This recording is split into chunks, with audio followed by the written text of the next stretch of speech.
If you've got the deploy trauma kit and are struggling to close it and compress the contents inside of it, this video is for you, especially if you're in the UK and you have Celox Rapid inside of your trauma kit.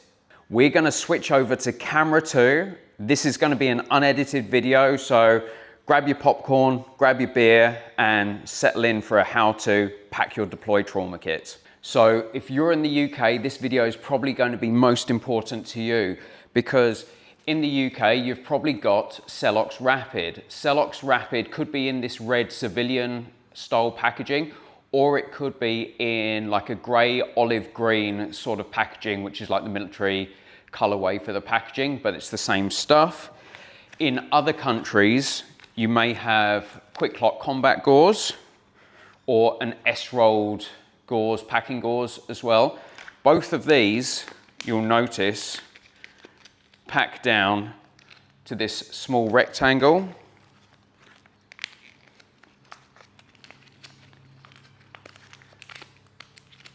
Same with the QuikClot, it packs down to this small rectangle. If you look at Celox Rapid, it's a considerably bigger packet, and in fact it needs a separate compartment for it to fit into, but that's okay, we can make it fit. So the importance of the fact that everything compresses is when it's on the back of a climbing harness or whatever work location you're in, whether it's a forestry belt, you need to compress the contents, because in our experience, if something is big and bulky on the back of your harness, people won't want to carry it. So that's why we compress the contents. It also keeps everything like as streamlined as possible for when you're climbing through the canopy of trees. So to start out, what we're going to do is we're going to take our C.A.T Tourniquet. First things first is make sure it is not in a cellophane wrapper. It needs to be removed from that cellophane wrapper because 1, you need to stage it ready for deployment, and 2, when it's in the cellophane wrapper, it's actually much longer, much bigger. So we're going to make the tourniquet about the same length as the windlass. See this plastic windlass turning buckle? We're going to make it about the same length as that to make it as compact as possible. So obviously you've got a staged C.A.T Tourniquet. What we're going to do is fold over one end, and you can kind of see that it's about the length of that windlass. We're going to fold it back on ourselves over here. So this is a bit longer than the windlass, but when it goes into packaging, it can squash down to the length of the windlass. So we're going to do exactly that. So find the tourniquet slot, which is over here, labeled tourniquet. What you're going to do is you're going to feed it top down into this pouch.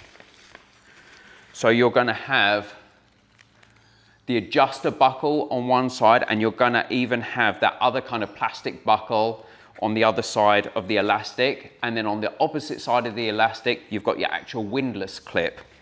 So when that's sitting there like that, when we go to pack this bottom section is going to squish down, the top section is going to squish down because that's just a piece of webbing, so it's going to end up the same length as this windlass.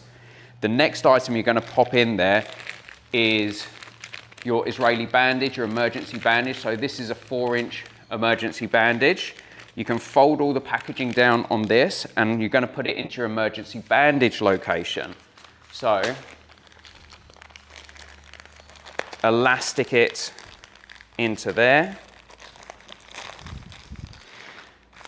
like that. And what I've actually done is, you see the windlass clip is kind of wide. The Israeli bandage sits just below that windlass clip really nicely. So when you've got your gloves, so just your twin pack of gloves, that can go into here, and we're going to do it with the Celox Rapid first. Okay, so fold over the excess packaging so that you can feel just the outline of the actual packing gauze inside of there. And you're going to take the second elastic over here, so it looks like a kind of T shape. You're going to fit the Celox Rapid into that T section over there.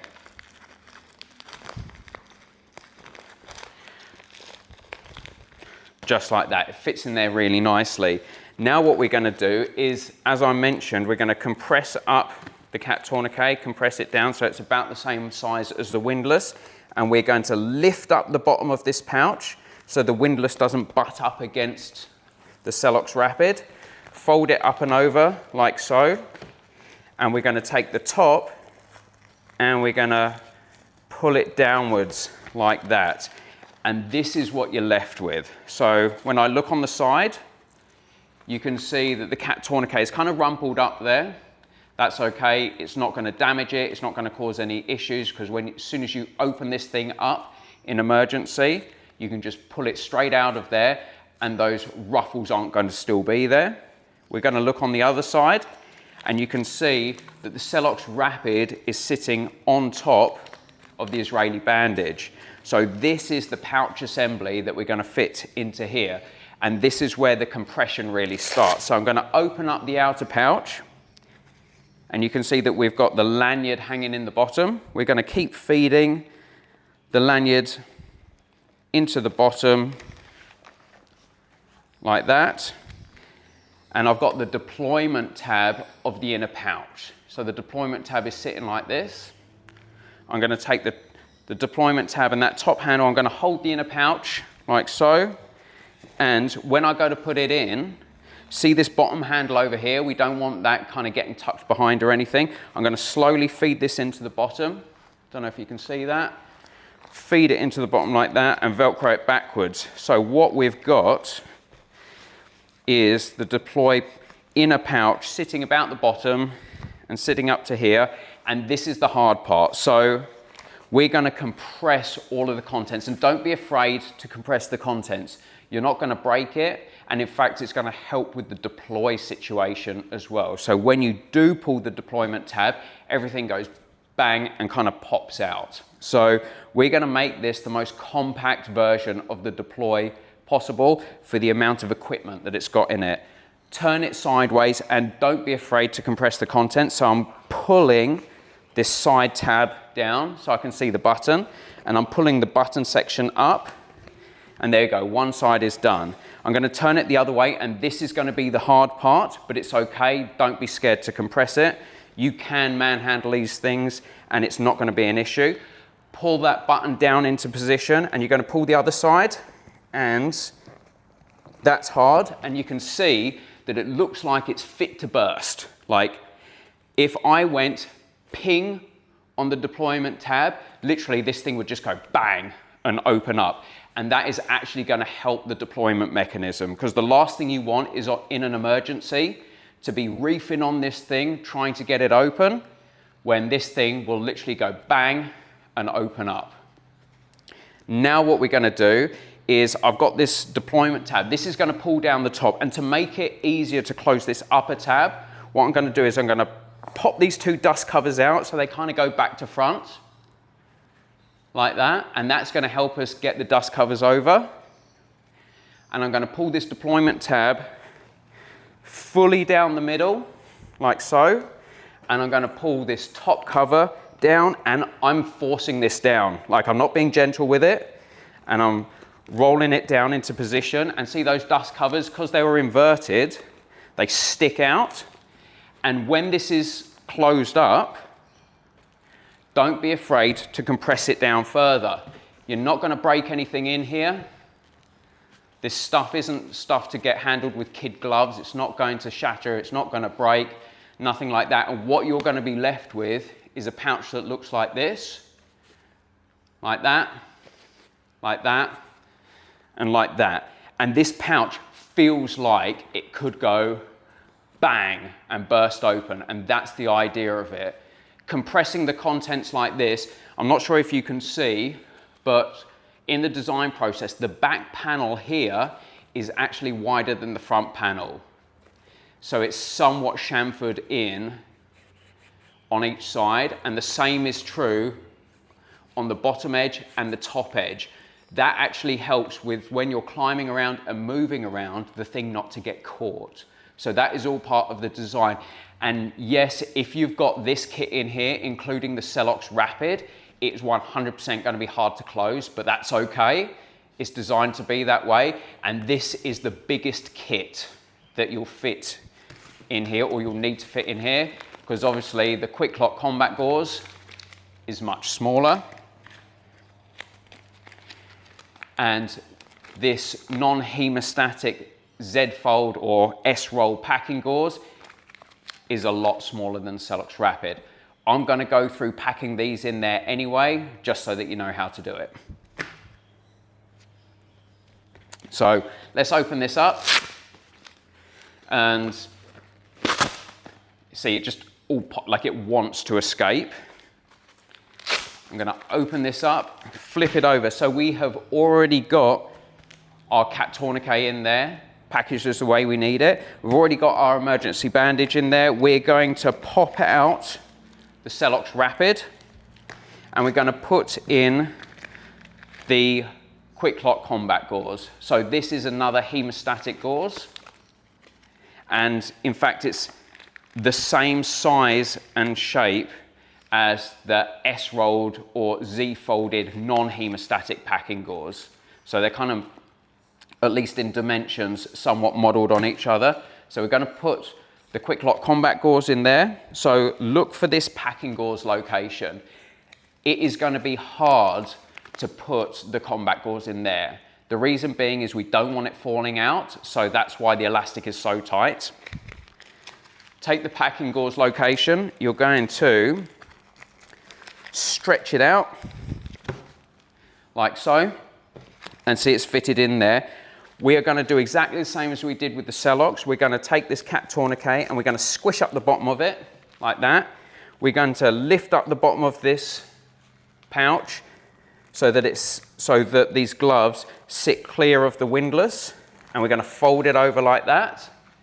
And I'm going to hold this in place. I'm going to pull down on this top section and fold it over like that. So looking close up on this, you can obviously see this like concertinaed up, ruffled up C.A.T Tourniquet. That's not an issue. As soon as you pop this open, that C.A.T will stretch back out. You can see the gloves are actually laying on top of the C.A.T. If I flip it over the other way, we've got our Israeli bandage there, and we've got our combat gauze sitting on top of it like that. Now we're going to put this into this outer pouch. So exactly the same. We're going to start with feeding the lanyard into the bottom. So feed this lanyard all the way into the bottom like that. Hopefully you can see that. And exactly the same, see the grab handle on the bottom? You're going to want to fold that up out the way, kind of fold it towards you. And you're going to feed the inner pouch all the way in and Velcro it onto this back section. Now what I'm going to do is the compression part of this. So turn this sideways, because you're going to need to pull back against this to show you that button, and then fold this button over, pop it down. There's one side, flip it around the other way. I'm going to do exactly the same. Pull this side nice and tight so that you can see that button, and hold it in place. See, I've got it held with my thumb, and pull this up. And yep, this is still tight even though it's not Celox. There we go. So now that is buttoned up, and don't be afraid to compress everything now. We're going to do exactly the same. We're going to pop these dust covers on the top panel. So it kind of inverts it. That's going to make it easier to use these dust covers later. So pull down the deployment tab, right down the middle of this Velcro panel. And I'm going to grab the top flap and I'm going to force it down. There we go. And pull these dust covers down over the sides. And don't be afraid to, like with a knot, you tie, dress and set it. You can do exactly the same. You're basically dressing and setting this. And what you'll notice is with the Celox Rapid inside, this top cover didn't come down as far. It went to about there. Maybe 3/4 of an inch, like 20 mil, up a bit higher. And that's because this has got the QuikClot Combat Gauze, which is a bit smaller in it. But essentially the same. You're compressing it all down into this small pouch, and then that fits on the back of your harness. So it is 100% designed to compress all the contents, and don't be afraid to compress the contents. You won't break them, and you're gonna have them there ready so that when you pull on this deploy tab, the whole thing goes bang and pops open. So I hope that helps. Any other questions, let us know, and more than happy to make videos for you guys. And hopefully, if we cross paths at an event, then I can show you in person as well. Thanks, legends.